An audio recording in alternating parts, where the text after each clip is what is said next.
একমাত্র মেয়ের জন্মদিনে আমি কি আয়োজন করেছিলাম সেই সব কিছুই থাকছে আজকের ভিডিওতে। আসসালামু আলাইকুম everyone, welcome back to my channel. কেমন আছেন সবাই? আশা করছি আল্লাহর অশেষ রহমতে সবাই ভালো আছেন, সুস্থ আছেন। আলহামদুলিল্লাহ আমরা ভালো আছি। 2 বছর আগে আজকের দিনটাতে আমাদের সন্তান পৃথিবীর আলো দেখেছিল, এই জন্য আজকের দিনটা আমাদের কাছে অনেক স্পেশাল। তাই আজকের এই স্পেশাল দিনটাকে আরও বেশি স্পেশাল করার জন্য আমি ছোট্ট পরিসরে কিছু আয়োজন করেছি। তাতে আমার মেয়েটা অনেক খুশি হয়েছে। দিন শেষে এটাই আমাদের অনেক বড় পাওয়া। সবাই আমার মেয়েটার জন্য দোয়া করবেন। এখন আসি ভিডিওতে। ভিডিওটা শুরু করেছিলাম আমি জন্মদিনের আগের দিন বিকালবেলা থেকে। তো বিকালবেলা আমি এখন পুডিং বানিয়ে নিচ্ছিলাম। আগে দুধটা জাল দিয়ে ঘন করে নিলাম, আর এই দিকে আমি পুডিংয়ের জন্য ক্যারামেলটা বানিয়ে নিচ্ছিলাম। এই কাজগুলো আমি জন্মদিনের আগের দিনই বানিয়ে রাখছি, কারণ এগুলো ফ্রিজে রাখলে আরও খেতে বেশি ভালো লাগে আর ঝামেলাটা অনেকটা কমে যাবে। ক্যারামেলটা হয়ে গিয়েছে, এখন আমি ঠান্ডা করার জন্য রেখে দিচ্ছি। আর এই দিকে দুধটা একটু জাল দিয়ে ঘন করে নিচ্ছিলাম, তাহলে পুডিংটা খেতে বেশি মজার হবে। পুডিংটা বানানোর জন্য আমি 2টা ডিম ভেঙে নিচ্ছি। ডিম 2টা কিন্তু আমি এক হাত দিয়ে ভেঙে নিয়েছি। একটা বেশি ভালো হয়নি, তারপরে একটু ভালোভাবে বের হয়েছিল। আর এখন ডিমটা ভালোভাবে ফেটিয়ে নিচ্ছি। আর এখানে কিন্তু আমি খুব ভালোভাবে রেসিপিটা শেয়ার করছি না, কারণ এই রেসিপি আগেও আমার চ্যানেলে দেওয়া আছে। পুডিংটা আমি প্রেসার কুকারে বসিয়ে দিয়েছি, দিয়ে এই পাশে কিন্তু আমি এখন পায়েস রান্না করে নিচ্ছি। দুধটা একটু জাল করে নিয়েছি। এখন আমি আগে থেকে ভিজিয়ে রাখা চালটা শিলপাটায় একটু বেটে নিয়েছি হালকা করে। তারপর জাল করা দুধ দিয়ে একটু মিক্স করে নিয়ে তারপর আমি এখানে ঢেলে দিলাম।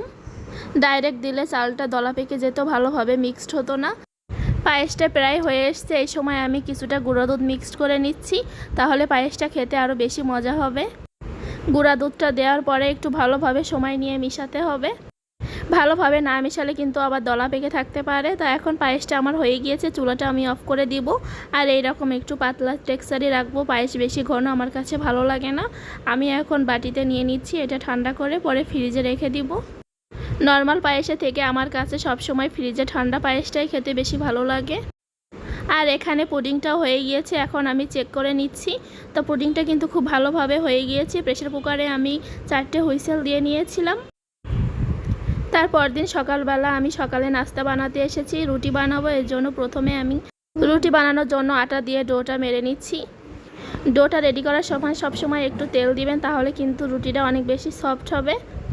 আর এখানে আলু ভাজি কেটে রেখেছি, চিকন করে কেটেছি একদম, তাহলে খেতে ভালো হবে বেশি। চিকন আলু ভাজিটা খেতে আমার কাছে বেশি ভালো লাগে। পাশাপাশি আমার মেয়েরও দেখি এখন অনেক পছন্দের আলু ভাজি। তারপর এখানে রুটিগুলো আমি বানিয়ে নিয়েছি, একটা করে বানিয়েছি আর সেকে নিয়েছি। পাশাপাশি রুটিগুলো কিন্তু খুব ভালোভাবে ফুলে উঠেছে। আর রুটিগুলো কিন্তু অনেক নরম তুলতুলেও ছিল। বাবু খেতে পারছিল, কোনো সমস্যা হয়নি আলহামদুলিল্লাহ। রুটিগুলো আমার সব বানিয়ে নেওয়া হয়ে গিয়েছে। এখন আমি গুনে নিচ্ছিলাম, সবগুলো কিন্তু আমরা খেতে পারবো না, কিছুটা রেখেও দিব। আর এখন আমি বাবুর খাওয়ার জন্য এখানে আলু ভাজি আর রুটিটা দিয়ে দিয়েছি। বাবুর সাথে সাথে আমিও নাস্তাটা করে দিয়েছি, নিয়ে আজকে সকাল সকাল রান্না করতে চলে আসলাম। প্রথমে আমি মুরগিটা রান্না করে নিচ্ছি। এখন মশলার সাথে মুরগিটা ভালোভাবে কষিয়ে নিচ্ছিলাম।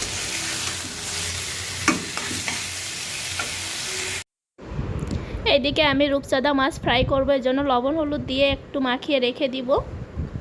বাবু খাবে যেহেতু, এর জন্য কোনো মরিচের গুঁড়া আমি অ্যাড করব না। মরিচের গুঁড়াটা দিলে আরও বেশি ভালো লাগে।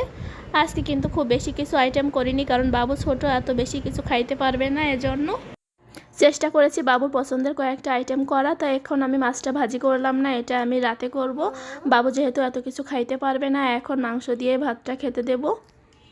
আর সাথে কিন্তু আমি ডালও রান্না করেছিলাম, ডালটাও বাবুর অনেক পছন্দের। তো আজকে কিন্তু সে ভাত ডাল কিছুই খায়নি, শুধু 1 পিস মাংসটাই খেয়েছিল। এমনটাই করে, দেখা যায় সে অল্প করেই কিছু খাবার খায়, খুব বেশি কিছু আইটেম করলেও সে খাবে না। এই যে প্লেটটাই শুধু আমি সাজিয়ে দিয়েছি, কিন্তু সে কিন্তু ভাত একটুও খায়নি। জন্মদিনে আমরা কিভাবে ঘর সাজালাম আর কেক কাটলাম সেই সব কিছুই থাকছে পরের ভিডিওতে, তাই সবাইকে দেখার আমন্ত্রণ জানাচ্ছি। আজকের মতো এখানেই শেষ করছি। আল্লাহ হাফেজ।